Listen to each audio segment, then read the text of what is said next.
Salut à tout le monde, ici Ishmael. On a parlé récemment, on a parlé hier de la visualisation. Donc on a commencé par méditation, affirmation et visualisation et aujourd'hui on va parler gratitude. La gratitude c'est un mot, en fait tout le monde en parle. En vérité tout le monde en parle et on l'explique un peu. On l'explique pas forcément facilement ou intuitivement, mais c'est quelque chose d'extrêmement puissant. Je vais vous dire pourquoi. Bien, on médite, c'est-à-dire qu'on se met dans un coin, on se pose, on prend un peu de temps pour nous, pour rentrer en nous-mêmes, pour faire le nettoyage ou pour faire surtout la maintenance et l'exploration. Plus vous vous connaissez, plus vous serez heureux dans votre vie et plus vous allez accomplir des choses magnifiques. Et ensuite, les affirmations sont là pour changer une certaine programmation qu'on a pu recevoir consciemment ou inconsciemment quand on était petit ou à des moments où on a subi de l'autorité ou un traumatisme. Donc, les affirmations, si vous n'avez pas vu la vidéo, je vous mets le lien là, permettent vraiment de changer des informations importantes, notamment nos paradigmes et des informations dans notre self. Et la vidéo sur le self, c'est la vidéo numéro 2 et aussi la vidéo numéro 3. Et ensuite, avec les affirmations qui sont changées, donc c'est un peu comme si on a nettoyé. C'est un terrain vague, et on a nettoyé, on a enlevé tout ce qui, tout ce qui n'est pas intéressant pour nous, pour notre projet. Et le terrain maintenant est exploitable. Il a été déblayé, remblayé, propre, et on peut passer à la construction d'un château, d'un immeuble, de quelque chose de sérieux et surtout de solide. Et après, qu'est-ce qu'on va construire? Eh bien, ce qu'on construit, c'est ce qu'on fait dans la visualisation. Vous prenez du temps et vous imaginez vous-même l'image de ce que vous voulez. Plus vous y pensez, plus vous y mettez de l'émotion, du sentiment, plus cette information descend dans votre subconscient. Et une fois que c'est descendu, votre subconscient est là pour exécuter. Il ne pense pas, il ne réfléchit pas, il ne crée rien. Vous lui donnez un plan, il exécute, c'est tout. Si vous mettez dans votre tête « je suis attirant, je suis intelligent et je suis un winner », vous allez voir que tout dans votre vie va marcher. Vous allez être vraiment attirant, tout le monde va vouloir de vous. C'est pas forcément amoureusement, mais les gens vont vous aimer. Si vous dites que je suis aimé, je suis béni, je suis guidé, plus vous y pensez, plus vous y croyez, vous allez voir que vous allez faire de plus en plus de vrais pas. Vous allez prendre des décisions extrêmement bonnes et avantageuses pour vous. Et une fois que vous visualisez correctement les choses, vous faites descendre dans votre subconscient, eh bien, le processus continue à côté de la visualisation, c'est la gratitude. La gratitude, c'est le fait déjà de dire merci. Vous savez que votre subconscient ne fait pas la différence entre ce qui est imaginaire et ce qui est réel. La preuve, pourquoi quand vous regardez un film d'horreur ou vous regardez certaines scènes qui se sont passées il y a bien des années, quand c'est des scènes difficiles, vous avez peur, vous avez la chair de poule ou vous avez de la tristesse. Alors que le truc n'est même pas là, c'est faux. Un film d'horreur en particulier, c'est un montage, c'est un film quoi. Et vous avez quand même peur. Vous êtes effrayé, vous êtes surpris, parce que votre subconscient, il ne fait pas la différence. Il croit que le truc se passe là. Et votre conscient lui dit, non, c'est de la fiction. C'est vrai, c'est de la fiction. Mais le subconscient, c'est lui qui gagne toujours. Et lui, il le croit. C'est pour ça que vous avez les réactions chimiques et les émotions qui vont avec. Il y en a qui vont au cinéma ou qui regardent un film et qui commencent à pleurer. Mais pourquoi tu pleures? Ça, c'est du fake. Parce que le subconscient croit que c'est vrai. Bien, donc votre subconscient ne fait pas la différence entre ce qui est imaginaire et ce qui est réel, ce qui doit arriver et ce qui est déjà arrivé. Il ne connaît pas la différence. Tant que vous lui dites les choses, et lui, il va le faire. Quand vous pratiquez la gratitude, c'est-à-dire que vous remerciez, vous remerciez la vie de vous avoir donné ces bonnes choses que vous avez. Vous regardez les bonnes choses que vous avez. Plus vous parlez des choses qui sont bonnes dans votre vie, plus la vie vous apporte des choses bonnes. Ce n'est pas tant que la vie vous apporte, mais c'est votre subconscient qui va désormais chercher des choses de ce type. Parce que vous lui dites que c'est bon, vous ne parlez que de ça et vous le saturez des choses bonnes. Et automatiquement, il ne va porter l'attention et la recherche que sur des choses de cette même nature. Si vous êtes heureux dans votre relation, une relation de couple, vous êtes très très heureux, disons que vous jubilez dans cette relation, eh bien votre subconscient va continuer à chercher des moyens d'améliorer la chose. Si vous commencez à douter, dès lors, le subconscient commence aussi à chercher tout ce qu'il faut pour augmenter ce doute. Ce que vous lui donnez, il le multiplie. Donc faites attention à ce que vous lui donnez. Ok, la gratitude, c'est j'ai fait des affirmations, j'ai changé mes paradigmes, petit à petit, je veux construire telle chose.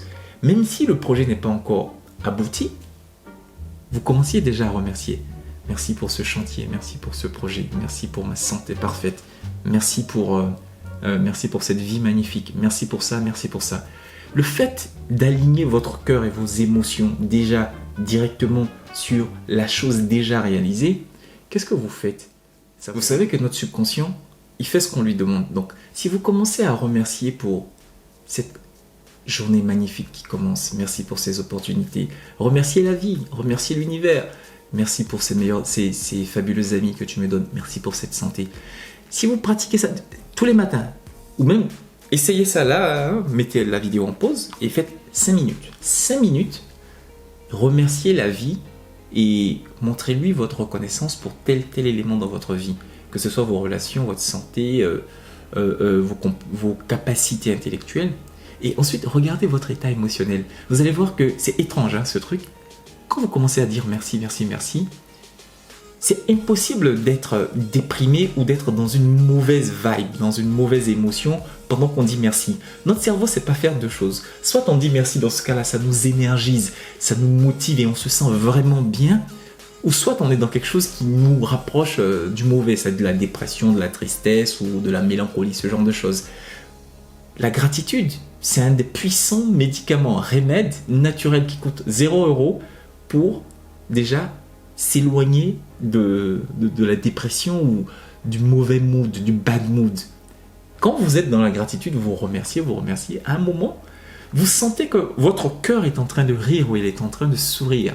Ça vous redonne de l'énergie, ça vous redonne du carburant et ça redonne du carburant à votre subconscient pour pouvoir avancer sur la construction de votre chantier. Et votre chantier, c'est pas forcément je veux une voiture ou je veux une relation, non.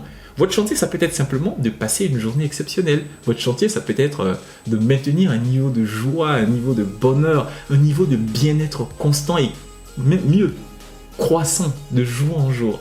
Ça peut être votre chantier. En tout cas, moi, aujourd'hui, c'est mon chantier. Pour rien au monde, je ne vendrai ma bonne humeur, je ne vendrai mon enthousiasme. Il n'y a pas de raison pour laquelle je ferai ça. Et ça, tous les matins, c'est merci, je suis content, vraiment. Quand je me lève le matin, je me dis, aujourd'hui, je vais passer une journée génialissime. Tous les jours. Et même quand je vais me coucher, souvent je fais le bilan, je me dis, ah, maybe j'ai pas fait mieux qu'hier. C'est pas grave.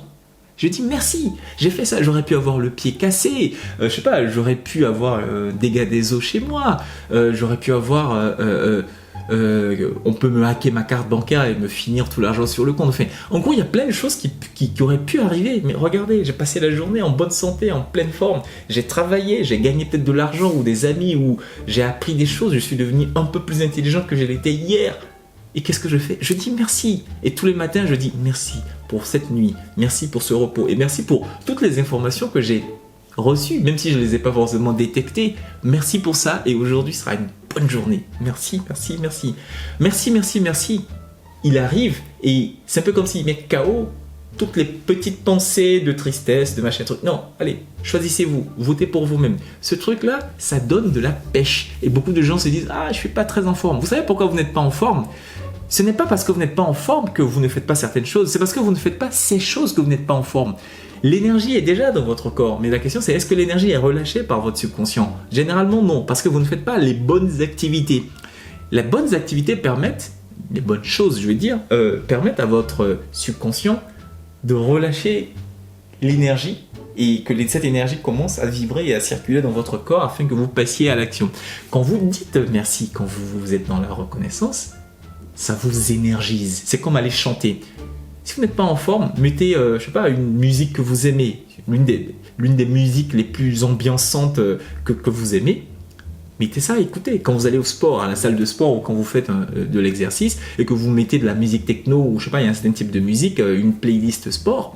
En vérité, ce n'est pas tant le sport qui vous énergise, mais c'est la musique qui vous met déjà dans le mood positif pour passer à cette action. Puis l'action va continuer à vous mettre, à vous énergiser. Les deux sont complémentaires. Pourquoi dans les salles de sport, à votre avis, il y a un certain type de musique? Parce que ce type de musique, ça vous énergise. Et quand vous allez en boîte, on peut mettre, je sais pas, du Céline Dion ou on peut mettre du Mozart. Mais il y a un certain type de musique qui vous énergise moins que d'autres. Et en boîte, on a besoin, par exemple, des gens qui sont très énergiques, qui dansent, qui bougent. Donc on met un type de musique. C'est pas le temps pour vous faire danser, hein, non. C'est pour vous mettre dans l'énergie. C'est cette énergie qui vous fait danser finalement. Et si on n'explique pas les choses comme ça dans le détail, beaucoup de gens se perdent. Donc pour la gratitude, c'est ce que j'avais à partager aujourd'hui. Tous les matins, 5 minutes. On croit que 5 minutes c'est grand chose. En fait, ces 5 minutes, c'est un investissement extrêmement rentable. Il y a tellement de choses très très simples pour changer la vie de façon radicale et ça coûte rien. Ça ne coûte rien. Si vous avez envie d'établir un programme, si vous avez envie d'entamer de nouveaux changements dans votre vie, dans vos vies, dans le but de passer à une nouvelle étape, c'est-à-dire d'arrêter de vivre les épisodes que vous avez déjà vécus pendant 1 an, 2 ans, 3 ans. Faites un flashback derrière. Vous étiez où il y a 6 mois, il y a 1 an, il y a 2 ans. Regardez comment vous vous sentiez, les résultats que vous aviez, et regardez aujourd'hui, est-ce qu'il y a un changement majeur dans votre vie? C'est même pas le fait de dire j'étais en terminale et maintenant je suis en première année. Non, vous étiez en terminale, vous vous sentiez comment? Vous voyez l'avenir comment? Et aujourd'hui, vous êtes en première année, vous voyez les choses comment? Donc, c'est ce genre de choses qu'il faut mesurer. Et dès lors, vous allez voir s'il y a de grands changements ou pas. Je suis disponible, je mets un lien en dessous pour tous ceux qui sont intéressés par avoir un coaching gratuit avec moi. On discutera par téléphone ou par Skype et je vous donnerai conseils ou astuces et mon avis sur des situations que vous traversez ou sur des objectifs que vous avez. Je serais vraiment ravi de ça. Et mettez-moi un petit pouce like si vous avez aimé mon contenu et n'hésitez pas à partager cette vidéo. Allez, portez-vous bien et ciao.